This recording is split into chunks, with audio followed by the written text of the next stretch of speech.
The views and content expressed on the following program are provided solely for informational and entertainment purposes. They do not constitute legal advice. A podcast is not a substitute for retaining a competent, licensed attorney to advise you on your specific legal situation. Break the business, play is work and work is play. Power into creators, have fun along the way. Break the business, doing what it takes.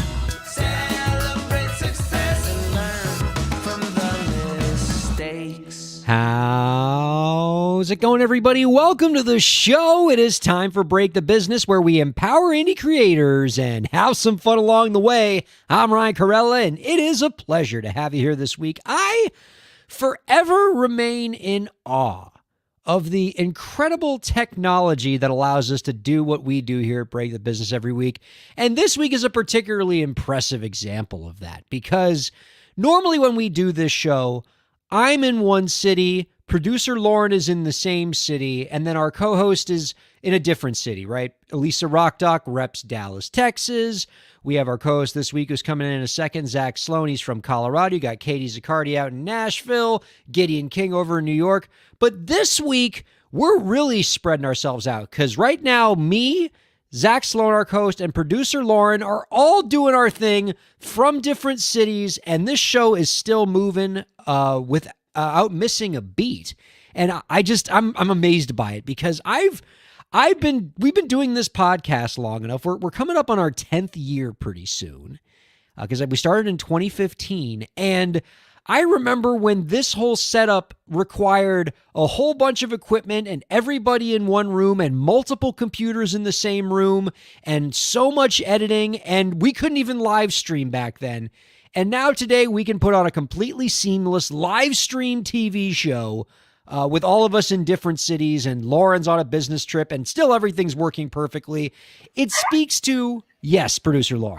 You just said that it was seamless and perfect. I'm just waiting for like walls to start falling down, and Yes. like the internet's gonna start sparking. Right in this sentence is like when my computer is going to crash, which it often does, by the way. The second you started, I was like, no. No, oh, you think I'm tempting fate right now? Okay. Yes. I will keep my mouth shut. I just think it's really cool that we have this kind of platform and what it means for indie artists, because all these tools indie creators have as well. And I love that we're leveling the technology playing field. So that's the first thought that's on my mind right now. The second thought that's on my mind, we'll bring in our co-host this week, Zach Sloan, to help me share this second thought that's on my mind. Zach, how you doing, my friend?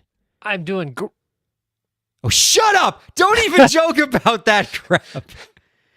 I'm great, man. Your hair looks stellar, Zach Sloan.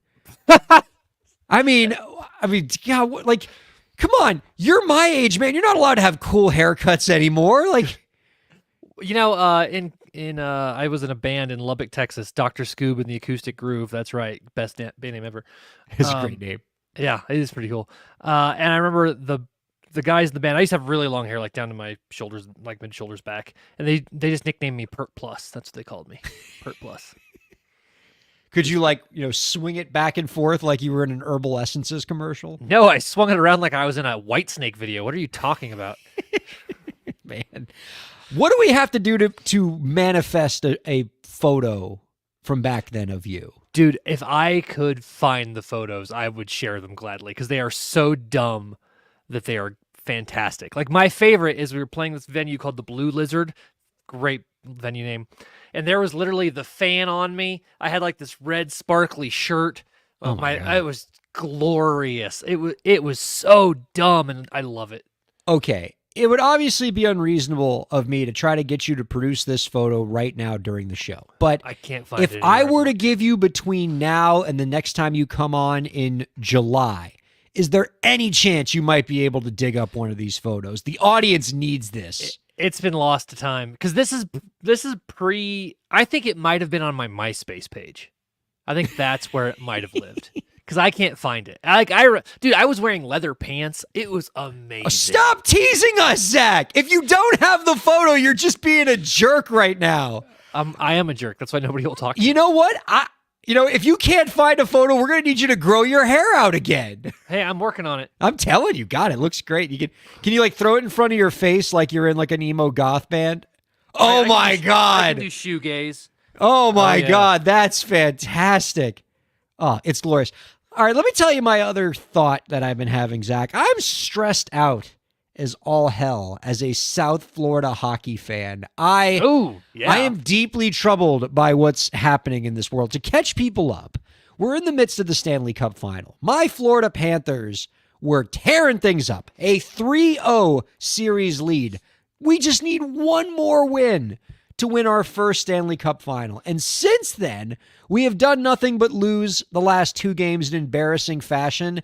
And I, at this point, am so terrified that we're going to blow a 3-0 series lead to the Edmonton Oilers. Like, if we even win the championship, I don't even think it's going to make me happy at this point. I will just feel a sense of relief that I'm not going to have to go through blowing a 3-0 lead, because this Edmonton team looks overwhelming, Zach. I am terrified. Well, first of all, you should be terrified because Edmonton, I'm not like a hockey knower, but I will say that's what they this. call them, hockey knowers. Yeah, that's the right term. But I will say this. I do know enough about hockey to know that Wayne Gretzky started his career there, if I'm not mistaken. And look at you, am I wrong? font of knowledge over here. Am I wrong? I don't know. No, you're right. No, yes. He started with the Edmonton Oilers and won I think, 4 Stanley Cups. Yeah, and they haven't won since. Am I correct? That's correct. So I hate to say it, the only reason I'm cheering for Florida is because of you. If it wasn't for you and fantastic producer Lauren living in Florida, I would cheer for Edmonton. Because I think they're a great team. It would be the first time that a Canadian team has won the Stanley Cup since like 1993. It's been a minute since a Canadian team has won that cup, and that seems wrong. Like, I feel like it's their sport. Like, I mean, certainly Canada deserves a Stanley Cup more than like Tampa and Sunrise, Florida do. But I mean, can we start the Canadian streak next year? Like, just let me have my little stupid hockey title. Like, I don't want to blow a 3-0 lead. I'll never hear the end of it from like the other 49 states. Like, we just need to win this stupid trophy. I mean, I'm going to be completely despondent because by next week when we record this show, we'll know whether or not the Panthers like won this thing or whether they blew it. And if they blew it, I'm going to be inconsolable for that show. Oh my God. Well, Zach, we have a great deal of fun topics and things to talk about this week. You are the man that I want to have riding shotgun on this particular road trip through the entertainment industry, because we got a lot of very Zach-friendly topics here and guests that I know that you'll be excited about. Joining us in the second segment, we're going to be visited by podcaster and CEO of music tech PR firm Rock Paper Scissors, Dimitri Vitsa. Rock, Paper, Scissors, Zach, is a name that maybe a lot of casual music fans don't know about. But for those of us in the music business space, we love us some Rock, Paper, Scissors. And here at Break the Business, we are just enamored with this particular company because through the PR genius of Rock, Paper, Scissors, they have sent us so many wonderful guests over the years. So many fantastic names in music tech have graced the door, have darkened the doorway of Break the Business as interview guests and have been phenomenal. And so I think my first question to Dimitri Vitsa won't even be a question when we interview him. It's just going to be a thank you for all of the great contributions that his company has made to our show. But I'm really excited to chat with him because in addition to running Rock, Paper, Scissors, he's also the host of the Music Tectonics podcast, great podcast. And they've had a series that's been ongoing called How to Start Up, where Dimitri has been interviewing a bunch of guests throughout music and tech, talking about how they get their startup companies off the ground. A lot of great advice for independent artist entrepreneurs. And so I'm excited to get into the weeds with Dimitri, learn more about this series, and just have him give some advice to us as just somebody who's seen it all, who's done it all. Also, I have been told, I have it on good authority, that Dimitri is an expert on bird calls. And if you think that I'm not going to ask Dimitri Vitsa to do a bird call during this interview, then you just don't know your host well enough, viewers and listeners. And don't worry, listeners, we will let you know when those bird calls are about to start, so that if you have earbuds in, you can maybe turn your volume down as to not blow up your ear. We're going to warn you. Oh, Bird calls well, are. Have you been around a birder? Those things are not quiet. I have actually never. I've never heard have I heard people make the sound of birds? Sure. Like, just like me just like making the sound of like a pelican or something. But like somebody who actually would call themselves a skilled bird caller, such that they actually think they are good at, making a sound of a bird that would make a bird think, "Hey, that's a bird." I don't think I've ever actually heard a person do that before. And so I'm excited for Dimitri Vitsa to be that person. But you're telling me that when these people do this, when these good bird callers call birds, it's loud? It can be. It can be quiet and loud. My favorite ones are actually really loud. Like, because there's a projection thing. Now, it's a high frequency thing a lot of the time. You know what? We'll let Dimitri talk about it. I'm not going to, like, stamp all over his stuff. Just let you know, Ryan, it's pretty cool. Well, I don't want to blow out the eardrums of our viewers and listeners. I mean, can we have them do, like, a softer bird, like a pigeon, like a New York City pigeon, like a. Oh yeah, because New York City pigeons notoriously soft in their ways of like living through what is the dystopian future of New York City. Hey, I'm flying here. That's a New York City pigeon. Thank you. Yeah, see. Okay, I just got a message in the chat. I saw that too, and I was like, "This God. is fantastic." I just got a message in the chat from our guest Dimitri Vitsa saying, and I quote, "Uh-oh, I am not a bird caller." So, okay. So I kind of think we have to, I might need to fire our guest booker because I was told that he was a bird caller. If this is wrong, then I might have to junk like my first couple. He says there's an explanation. All right, so how's this for a radio tease? Coming up in the next segment, Rock, Paper, Scissors CEO Dimitri Vitsa is going to explain to us why he told us that he could do bird calls when in fact he cannot. He has until the second segment to learn how to do a bird call so that he doesn't make a fool out of this show. Oh, and Ryan, by the way, he's going to give us some... Sorry, what was that? I make a fool out of this show. That's right. Put that on him. Only one person is allowed to make a fool of this show, and that job is taken by Zach Sloan. By the way, we should also mention Dimitri Vitsa knows a thing or two about like music entrepreneurship and music tech and entrepreneurship and all that stuff, and he might talk about those things. And so I guess that might be a good enough reason for y'all to stick around. Word.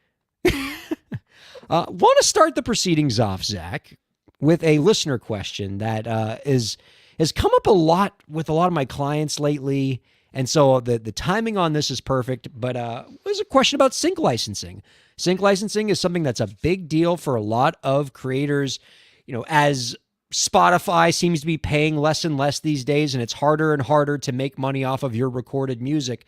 Sync licensing can be a nice way for artists to make a little payday. If you can get your song synced in a national commercial or in a TV show or a movie, depending on the situation, depending on the project, there can be some nice money there. You get a nice sync fee at the beginning. You get some performance royalties on the back end. It can be a nice way to sort of help you support yourself. But sync licensing can get a little tricky. Here's the question we got, Zach. A sync licensing company wants to license one of my tracks, and they're asking me if I have the rights over my music to work with them. What does that mean? I don't have a record deal, so I own my masters. Is that enough?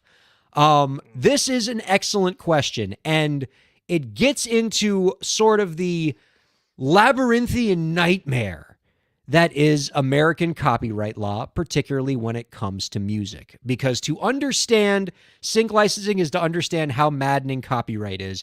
And the lesson that I hope we can impart from having to explain all of this is when it comes to picking music for sync and wanting to find music that is appetizing to a music supervisor or a sync licensing company, you want to keep things simple on the copyright front. Find the songs where the ownership structure is as uncomplicated as possible, preferably the ones where you are the only songwriter and you own 100% of the master recording, because once you have other people that own the work too, it gets a lot more complicated. So let's start at the beginning here. So when a company comes along and wants to sync your music in a movie or a TV show, in other words, they want to take your song, they want to put it in some kind of audio-visual project, film, television, commercials, video games.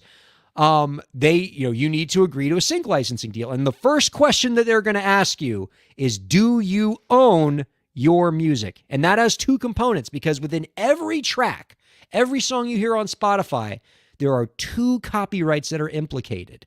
The copyright in the original song, so the actual written song that you wrote, and then the copyright in the master recording, which is the recorded version of that song that you wrote. Now, if you are going to license a song for a sync project, you need to own both of those rights. You have to have the rights to license the song that you wrote, and you need to have the license over the master recording. Now, if you are, so how does the song work? Well, for the musical composition, who are the songwriters? If you are the only songwriter and you haven't licensed your publishing out to any publishing company, then you most likely have 100% control over that song, and you can license that song, or that musical composition, I should say, to the sync licensing company.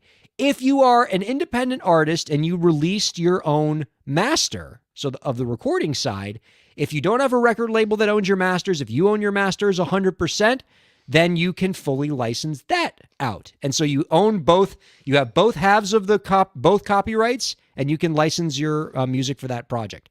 Where it gets tricky is if there are other owners involved. Oftentimes when people write songs, they don't do it alone. There's usually multiple songwriters. And in most cases, when you have multiple songwriters on a song, they each own that song. And most music supervisors are going to want every single songwriter to sign off on a sync licensing project. Zach, I've had so many clients where this has been a headache, right? Where you wrote this song, let's say 3 years ago, with Zach Sloan wrote a song with Ryan Kairalla, and we wrote it with this third guy named Ted. And, we wrote this song together. We each own a piece of this song. And then 3 years later, we get a sync opportunity. And Zach signs off, and Ryan signs off, and Ted vanishes, right? Ted decides to hike the Himalayas for 6 months, or, just wanders off and no one can find him. And suddenly we can't license this sync anymore because Ted's off and we can't find him. And so that can be a headache for a lot of musicians, where if you don't get all of the owners to sign off, you can't get that sync license to happen. And then on the master recording side, I've had a lot of artists who will allow, say, a producer to own a piece of their master, which I rarely think is a good idea. And then when it comes time to sync, to do a sync deal for their master, they can't find the producer, or the producer doesn't want to agree to the sync for whatever reason. And the point is that the more copyright owners that are involved with whatever you're trying to license, the more chance that you don't have the full rights and something can go wrong and you can have a lot of trouble agreeing to a sync project and you lose out on all that money. And so to me, the moral of the story is find, in terms of the music that's the most syncable, find the ones where the ownership structure is the least complicated. Preferably the ideal scenario is a song that you wrote 100% of and that you own 100% of the master, because then you're the only person that needs to sign off on that sync and you can make the project happen. But if there are other owners involved, you got to make sure they get on board, and man, that can be difficult sometimes. So can I ask a follow-up about this? Oh, yeah. Because I have people who will come and talk to me about, like, oh, but isn't there this provision in copyright law where a copyright owner can exploit the work? Why do we need everybody if one person can exploit it? Why does that make maybe say a video company a little jumpy? Gosh, dang, that's a really good question, Zach Sloan. You are absolutely right. In that you have accurately described the way the American rule works for copyrighted works. So under the American rule for jointly authored works under copyright law, if a copyright has multiple owners, such as, let's say, me and Zach wrote a song together and we each own a piece of that song, the default rule, as long as the songwriters didn't agree to anything different, is that each of the owners are allowed to independently go find opportunities for the song, and you don't need the other co-writers to sign off. As long as once the money comes in, you have to share the proceeds with your co-owners, but you don't need their permission. And so, yeah, you might have heard just that and thought, well, then why do we need all the songwriters to sign off on a sync project, right? If one copyright owner can license the song on their own, shouldn't that solve the problem? And the answer is no, because What we described is the American rule. Other countries do it differently. In other countries, all of the writers have to agree. And so since most sync licensing situations involve copyrighted works that are going to be played throughout the world, as a matter of practice, a TV production company, a advertising company, a video game company are not going to license your work unless everybody agrees, unless all of the owners agree, because they don't want a scenario where they can use the song in America, but they can't use it in another country. So as a matter of practice, you need all the songwriters to sign off. I have a great example of this where I was representing a prominent hip hop artist on a sync licensing deal where, they wrote about 50-something% of the song. But as is often the case with hip hop works, this song had a ton of writers on it, including one writer that had like a very small percentage ownership in the song. They wrote maybe a couple lyrics. I think their ownership stake, Zach, was like 2%. It was itty bitty. But when it came time to start syncing this song in TV commercials, because a lot of TV commercials wanted to use this song, we had to go get every single writer's signature, including the writer who just wrote 2%, wrote like one little lyric, got 2% of the ownership. We had to get their signature, and their signature was just as important as my big time client's signature, and it was a pain. But that is the way it works. If you're going to sync a project that has multiple writers, you have to get every writer on board with the sync. And it can be very frustrating. Like this example happens to artists a lot where you have a song, it's a banger, music supervisors want to use it, and you can't get one of the writers to sign off because maybe you don't talk to them anymore, you can't find them, they're not responding to your emails. And just like that, you've lost an opportunity because the music supervisor, you got to look at it through their eyes, right? If they have to choose between two songs that they like equally, one of them has a single copyright owner on the songwriting side, on the master side, and they're ready to sign. They have registered copyrights. All the title is clean. And then they have a song with 10 different writers. You can't find three of them. One of them's not answering their emails. The copyright's not registered, so there's some lack of clarity about who owns what. They're going to go with the first one because it's easier and it's simpler, and they don't have to worry about their client getting sued at some point because there was some question about ownership. Absolutely. And one thing you mentioned earlier was, don't let producers own parts of your master recordings. As a producer, I think that is solid advice. I have not done this. I have heard the tales of producers holding up sync deals to try and get more money out of what effectively becomes their former client because they're never going to work with that person again. That's saying, so gross. It is, but that crap happens. So another thing I would add to all of this is also, I harp on this all the time, split sheets. Whenever you're writing, make sure you have a good split sheet. You have your split sheets ready to go so that you can track all these people down in the event you have to. Absolutely. And that's the other thing, right? It's one thing for you to think, okay, I know who the owners of this song are. But if it's not documented with a split sheet where like when you wrote the song, you didn't get all the songwriters to agree that who owns what and in what percentage, then there's going to be a question about ownership. And there are oftentimes there are music supervisors who will want to see that split sheet because they want to make sure that the people who you say own the work actually do. And so, you got to have your paperwork solid and in place. It's a tricky situation, but because of the potential of how much can go wrong in a sync licensing scenario and how important this paperwork is, I would say to any artist, before you dive into a sync project, bring in an entertainment lawyer to look at the situation, to survey the landscape, and make sure that you are safe to sign off on something. Because if you if you sign a sync license in which you warrant and represent that you fully control the song and you don't, and that TV production company or that advertising company gets sued, you're going to get nailed too. And it's going to be expensive for you. And so you got to be careful with this stuff. Get a lawyer involved.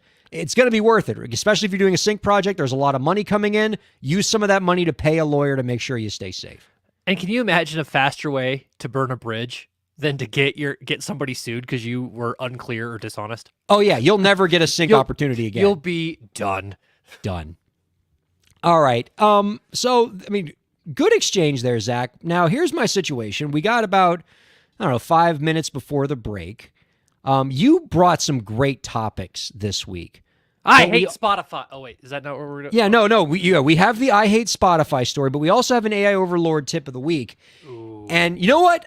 Let's see if we can sneak both in. All right, because you sent me this, right? I want to get both these stories in before the break. You sent me that Spotify has just sent out a new post that they sent out to, I guess, all the Spotify for artists, in which they talk about the efforts that they are taking to combat artificial streaming. What did you see from this post?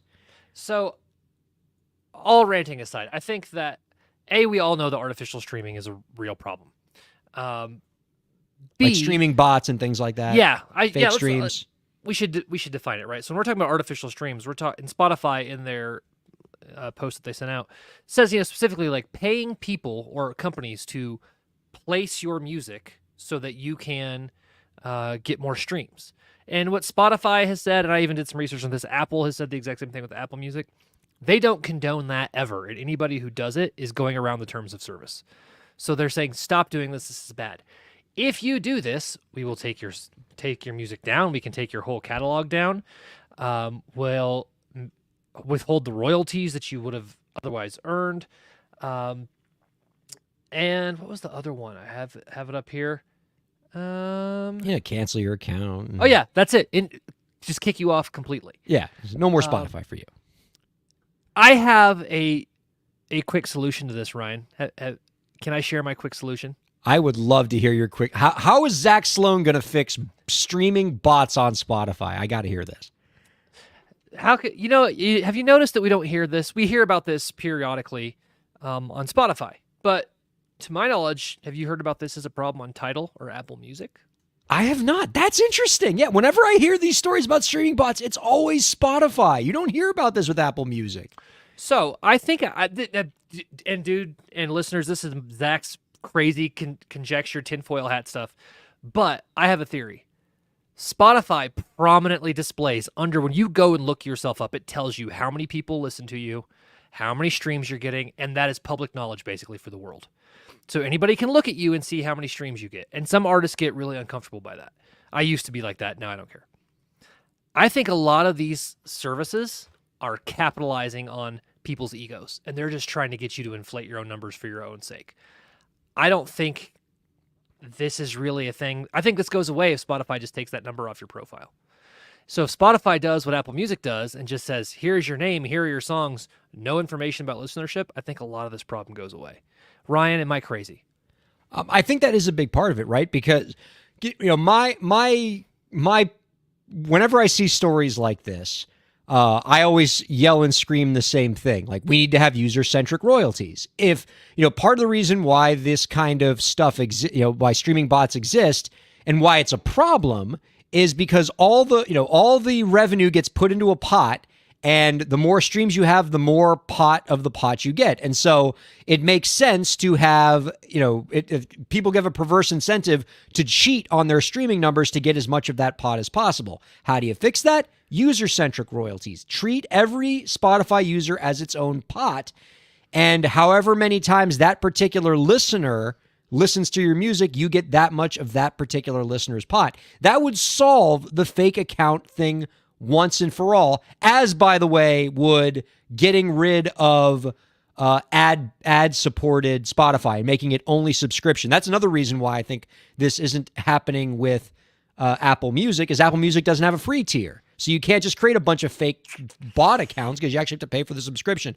But true story. I think, but I like your theory as well. Like, Spotify is making Spotify stats a vanity metric, and this is an ego-driven industry, and nobody likes to open their own Spotify profile and see a low number. And by the way, industry people look at that number too, right? Like, podcasts that are less scrupulous than our show will often look at that number to see whether you're worth interviewing. And sync licensing companies will look at that number to see if your music is worth syncing. So there's a lot that is, at stake for that, total listenership number that Spotify records. And so you have a perverse incentive to cheat, to get one of these Spotify bot farms to goose your numbers so that you can get more opportunities.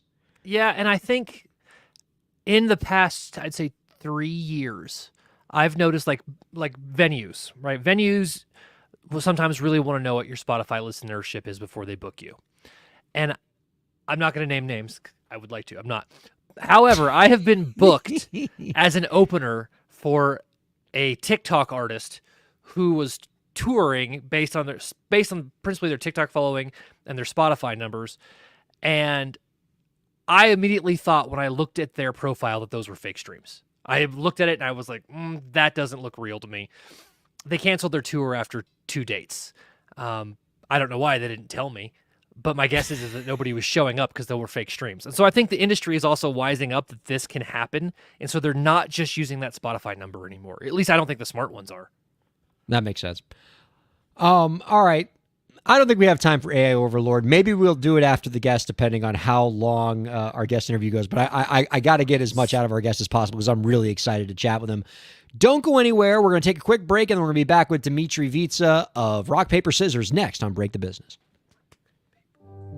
Break the Business is presented in cooperation with Ryan A. Kairalla, PA. Ryan A. Kairalla, PA is a law firm providing transactional entertainment legal services, including contracts, business formation, commercial law, copyright, trademark, and more. Ryan A. Kairalla, PA, Miami, Florida. rkpalaw.com.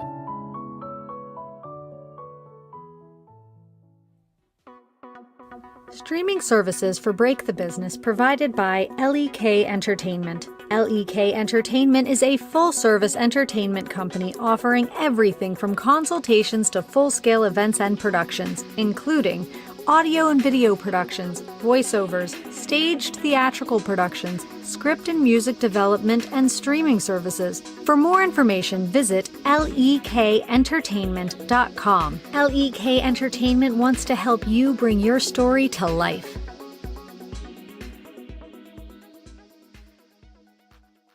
Thanks for supporting Break the Business. If you have a question or topic that you want us to discuss, email us at breakthebusiness@gmail.com. You can follow the host, that's me, on Twitter at Ryan Kair, and you can follow the show at the BTB Podcast. Be sure to subscribe to the show on Twitch, YouTube, and Facebook, and on all major podcast platforms. And now, let's get back to the show. Well, this is pretty interesting. Just saw this come across Billboard.com just now that the major record labels are plotting a potential lawsuit against Suno AI and some of these other AI music generation companies. I love when these stories come in because they always say Suno AI and all these companies haven't said one way or another whether they're trading themselves on copyrighted material. And I'm like, yeah, I think if they weren't trading themselves on copyrighted material, they would say, we're not trading ourselves on copyrighted material. When you don't comment, like, that's a pretty clear confession of what's going on there. Those are going to be pretty groundbreaking lawsuits. Like, there's a New York Times lawsuit against ChatGPT where they're saying ChatGPT is using copyrighted material. You got this potential one against Suno AI. And depending on how those cases come down and whether or not a court, for example, says that that's copyright infringement or whether a court says that that kind of usage of copyright material is permissible under fair use, could really have the trajectory of the extent to which, AI can influence the entertainment industry. It's pretty exciting. These are definitely cases that are worth watching. My God, I wish I could see that Discovery. Oh my God. Discovery would be amazing. That alone would be pretty wild. All right. Let's go ahead and bring out our guest this week. Break the business show. Dimitri here to go. Bringing all his light. Entrepreneur's guide. Taking us for a ride. Shining all so bright. Dimitri Vitsa, heart and soul. Our guest this week is the founder and CEO of music and tech PR firm Rock, Paper, Scissors and the host of the acclaimed Music Tectonics podcast. The podcast recently launched a new recurring series called How to Start Up, in which our guest interviews experts in a wide range of fields to help aspiring entrepreneurs get their startup companies off the ground. You can find out more about our guest's work by visiting rockpaperscissors.biz and musictectonics.com. We are happy to welcome Dmitry Vitsa on To Break the Business. Hello, sir.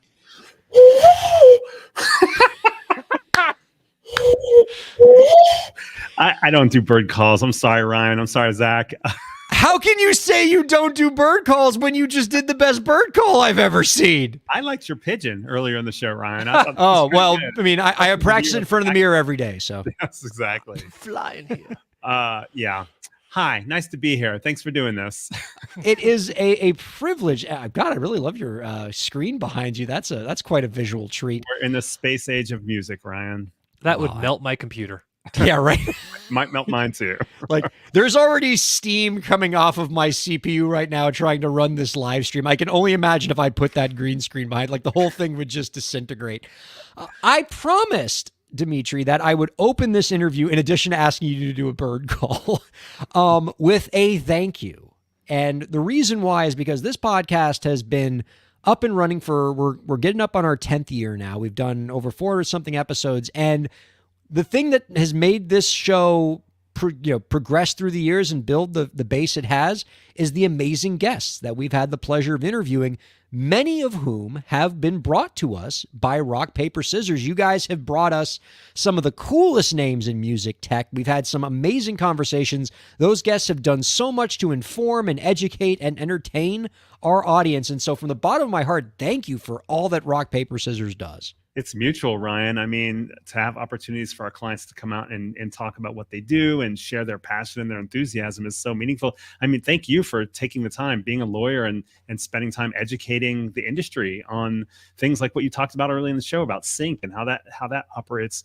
I think it's super helpful. It's a complicated little industry, and anything we both can do to kind of help spread the word and educate folks, help them do better with their careers is very meaningful. Well, tell us a little bit about what you do. Obviously, I'm pretty acquainted, as is Zach, with the terrific work of Rock, Paper, Scissors. But in a lot of ways, you all operate behind the scenes, as many PR firms do. You let the client into the spotlight while you kind of work behind to make sure they create their opportunities. But now let's put you out front and center. Tell us a little bit about what your company does. Yeah, sure. Rock, Paper, Scissors is a PR and marketing firm that specializes in music tech and music innovation. The reason I say that is because a lot of our clients are in the music technology space. It didn't start out as musical instruments or gear, which I think some artists would initially think that's what we mean by music tech. It really was in the distribution and licensing side of the business and has moved into a lot of other areas.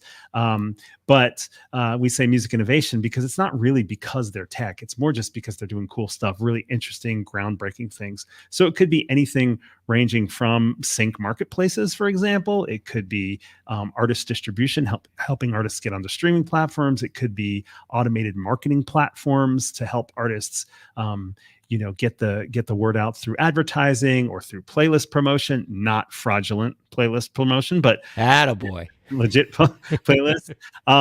And then we've started to work with more and more musical instrument, music software companies. We work with companies like BandLab, which are like social music creation tools, FL Studios, one of the original DAWs for making music, and everything in between. So we are, the baseline of what we do is earned media, help get these different types of companies out into the press, to podcasts like Break the Business, but also in the billboards and the music business worldwide, and the New York Times and Wired and Forbes and Inc. and so forth.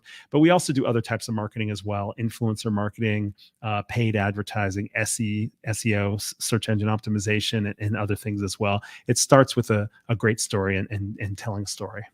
Tell me a little bit more about what inspired you to want to work with that sector of the music industry on the PR side. Because when most people start music PR companies, they envision getting to work with cool bands and pop stars and getting musicians into publications and things like that. And you all took a different direction. You got interested in the tech side of things, the companies that help musicians and creative professionals become the best versions of themselves. What drew you to that side? Yeah, thanks for asking. I mean, I started Rock, Paper, Scissors in 1999 as an artist PR firm. So I did PR for artists from all over the world, worked with artists from as far as Africa, Latin America, Asia, the Middle East, and so forth, helping to break them into the United States. And I saw what was happening with technology in other industries with, say, Uber or Airbnb. And I thought, what's that going to be for PR? I'm going to get put out of business by an app. So I worked with a technology company to start an automated PR platform that's still out there in the wild called storyamp.com, like amplify your story, to help artists get press without having to spend as much money on retainers.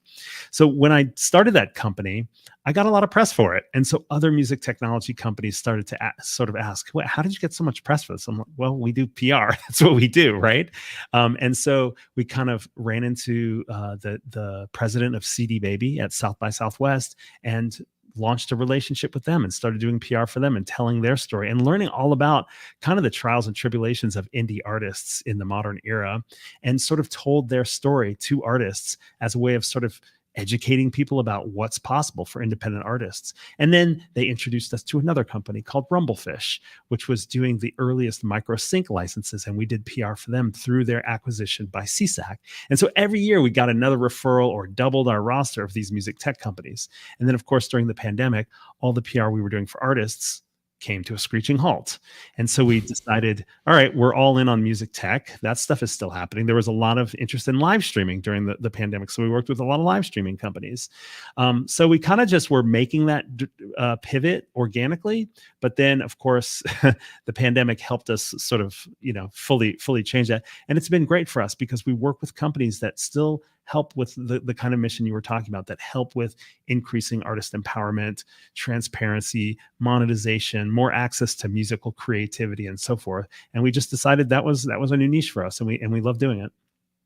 Now, viewers and listeners, it probably shouldn't come as a surprise to any of you when you listen to our guest's mic quality that our guest is a podcaster. That is a podcaster's mic quality if I've ever heard one. And in addition to being the CEO and founder of Rock, Paper, Scissors, Dimitri is the host of the Music Tectonics podcast, a beloved podcast in our community. And right now, you all are doing a recurring series called How to Start Up. You're interviewing experts in a wide range of fields to help aspiring entrepreneurs get their careers off the ground. What would you say, interviewing all these different entrepreneur experts, what's the most unexpected piece of advice that you've heard from these guests on this how to start up idea? Well, we started off the episode with another entertainment lawyer, Cliff Fluet out of the UK. And the topic was, is my idea any good? Because that a lot of times when a music tech startup, starts doing something, they've got a great they've got a great idea. It seems like something that they'd want to use, et cetera. But it's really a conversation about, is there a market for what you have to offer? So we kind of broke that down with Cliff. But interestingly, he said, one of the best ways to get traction in the music industry is by going outside of the music industry. He said, the music industry is super complex and convoluted, and people from the traditional recording side of the industry, they're not ready to jump on a lot of technology. They've gotten burned by a lot of technology. And so he was suggesting, if your business model will work in a parallel universe, in a universe such as sports or gaming, those are really big markets. They're a little more open and receptive to new ideas. Go test it out in one of those other industries. And then once you've got proof of concept, once you can show the business model works there, you can come back to the music industry. The music industry likes to follow what other industries are doing. Culturally, music is first, but business-wise, not always. And so that was kind of a surprising piece of advice, I thought. Well, and as I was checking out an episode of I almost called it Plate Tectonics, Music Tectonics. First of all, great name. But you said Zach, something. your mic's a little wonky right now. No. Yeah, I'm sorry. You're kind of sounding like a robot. Yeah, a little robotic. But while you get that sorted out, Zach, I want to stay with you on this idea, Dimitri, of taking music. If you have a good idea in business, do it outside of music first, and then spin it into music, because music is sort of last to the party when it comes to entrepreneurship. Are there any examples in the real world that sort of bear this out from what you've seen? in terms of where somebody started elsewhere and then brought it to music. Yeah. I'm thinking about things like Twitch and YouTube and Vine and things like that. It's very interesting to see a lot of the folks that are the biggest influencers or have the biggest audiences in those spaces are not necessarily musicians to start with, right? Music kind of enters the picture a little bit later. Twitch was huge for gamers, for example. Yeah. As a start, and then music started to get up to speed. Honestly, leading into the pandemic, again, there was a lot of live streaming that was happening at that moment. But by then, gamers had already been connecting in that fashion, so it wasn't new there. So I think that would be one example where you might see something like that. The truth is, usually these music tech startups do start in music. That's why Cliff's advice was so interesting. They do start in music, and then a lot of them will pivot to something else because they're struggling to get investment or struggling to get traction. And then they may or may not come back to music. So there's a lot of companies that get involved with sports, for example, because sports has a lot of similarities with music. It's got the entertainment value. It's got fans. It's got super fans. It's got tickets. It's got, rebroadcast or live streaming and so forth. So you see a lot of kind of parallels there. So ticketing companies would be a good example of some that try to start in music and then they may end up in some other types of events and things like that as well. What would you say, from talking with all these different entrepreneurs, would be sort of a common thread that you heard amongst them in terms of what a critical factor would be in making a startup successful? Let's see. I'm just thinking through all the different topics, because we've hit a variety of topics, and some of them are consultants or lawyers or advisors. Some of them are investors, and some of them are I guess like consultants and advisors and so forth. In terms of the one consistent thing, it really has to do with, we think of music as this huge thing because it has such a strong impact on culture. It's the soundtrack of everything, right? Music is accompanies film and TV and gaming and growing up and going out to dinner and all romance and all these things, right? But when you look at the actual total addressable market of music, it is much smaller than other industries. So I think the biggest theme is kind of related to that first topic we brought up here, which is just be realistic about how big the market is. I don't know. You might know, Ryan, that the total addressable market for music. One of our investment guests, Juliet Rolnick from BDMI last year, told us it's like something like $10 to $20 billion. I think it depends on whether you include both sides of the music itself, the recording and the publishing, and it depends on whether you include the live side, et cetera. But the total addressable market for gaming is $200 to $300 billion. So it's literally 20 to 30 times bigger than music. And so the theme, that may cut across a lot of this is, don't assume what works in tech is going to work in music tech, because it's just a smaller field for monetization. Right on. Zach, I know the question you had chambered was a banger of a question. I'm hoping and praying your mic is better. I hope so. Yay! All right. Mm-hmm. All right, go get him, buddy. All right, Dimitri, I'm listening to your podcast, and you said something really interesting, that it's no longer music. It's music plus something. Yeah. And you've talked about it here. Music plus sports, music plus fitness, I think was one of the examples you used. Yeah. How does an indie artist, because we mostly speak to independent creators, how do they implement that advice without just copying what's already been done? How do you find a niche that also deals with, like you said just a minute ago, making sure there's enough people for that niche to actually matter? Right. I mean, it is tricky as an independent individual artist to think about all the ways that you might grow your market, grow your audience, grow your fan base, and then grow your monetization, your career, the possibility of making a living at it or growing the living that you make out of it. It is overwhelming. The market is extremely fragmented, and it's not solely the fault of any one company or entity. Sometimes people say, oh, tech is making it so fragmented, or Facebook or social media made it so fragmented. It has a lot to do with how everybody experiences life now. We're just all involved with a lot of other things. Digital lifestyle has just led to us having access to so many things. So you might have, sure, music and gaming competing for your time, and sports too, but there's just so many other things competing for everybody's time. So the first thing I would say is just be careful what you choose to get into, because if you get into all of it, it becomes impossible and you start to lose the passion for the creative juices, the reason you got into making music in the first place. But second to that, I would say what I've noticed with artists that have been successful as it relates to going into one of these new music plus sectors, as you described it, Zach, is you kind of look for the wave. We've all watched it, right? You watch the rise of Facebook. You watch the rise of Instagram. You watch the rise of TikTok. You watch the rise of Peloton and fitness. You watch the rise of the Calm and Headspace apps and so forth.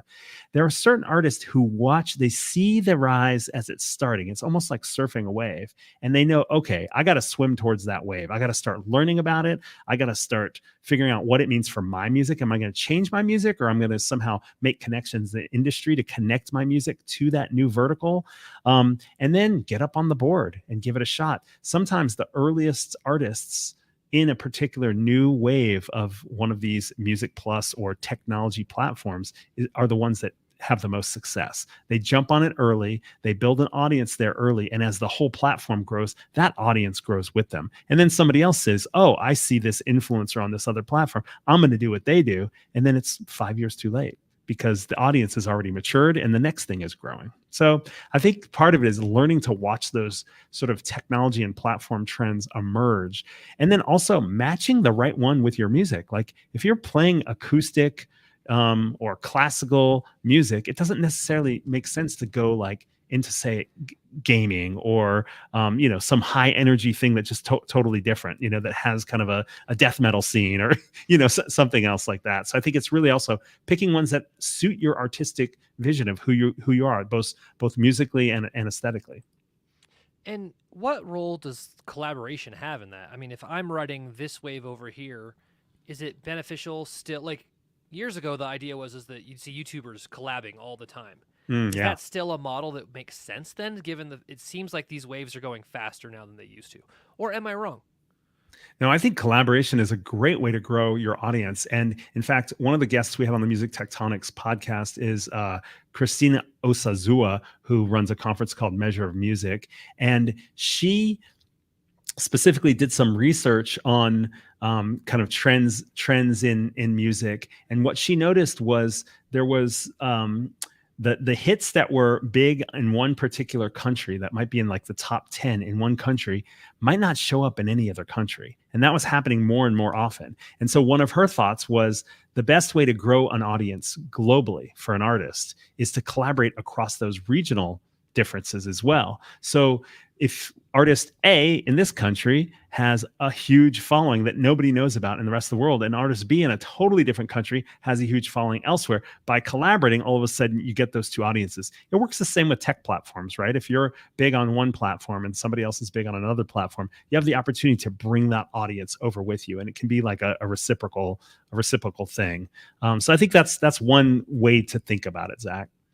Our guest has been Dmitry Vitsa, the founder and CEO of music and tech PR firm Rock, Paper, Scissors. You can find out more about our guest's work, as well as his new podcast series, How to Start Up, as part of the Music Tectonics podcast, by visiting rockpaperscissors.biz and musictectonics.com.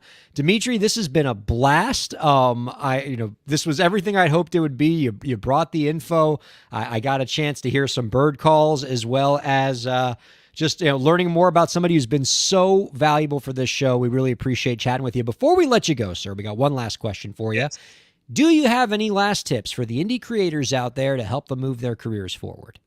Yes, I do. I mean, one thing that we've noticed with technology, and this comes up a lot at our conference, we do the Music Tectonics Conference, which takes place in Santa Monica, October 22nd to 24th. And we are adding a creator fair this year as well. So artists are very welcome to come and join and learn more about all this stuff.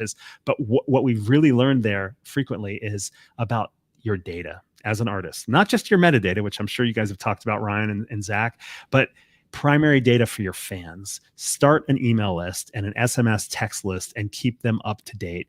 Tag your fans by geography, by interaction. Did they buy a ticket? Did they just send you fan mail? Did they buy a physical product or merch? And then message them, message them appropriately. So ride this wave that Zach and I were talking about, these new apps, but understand that they always end, and you'll lose your audience if you don't get that primary data. So Ryan, my tip is make art that you love, but also keep your fans close to you and keep their data close to you, because that's the only thing that you're going to own in the end when you work with technology companies. Thank you so much for gracing us with your insight this week. Don't be a stranger, sir. We'd love to have you on again real soon. Likewise. Thanks, Ryan. Thanks, Zach. Take care. Thank you. Dimitri Vitsa, everybody. Boy, that was a blast. That guy is knowledgeable. Boy, Dude, sharp. he should really start a podcast, huh? With the time we have left, I have so much trepidation about doing this because this one's going to be pretty stupid. But here we go. Let's close out with the AI Overlord tip of the week.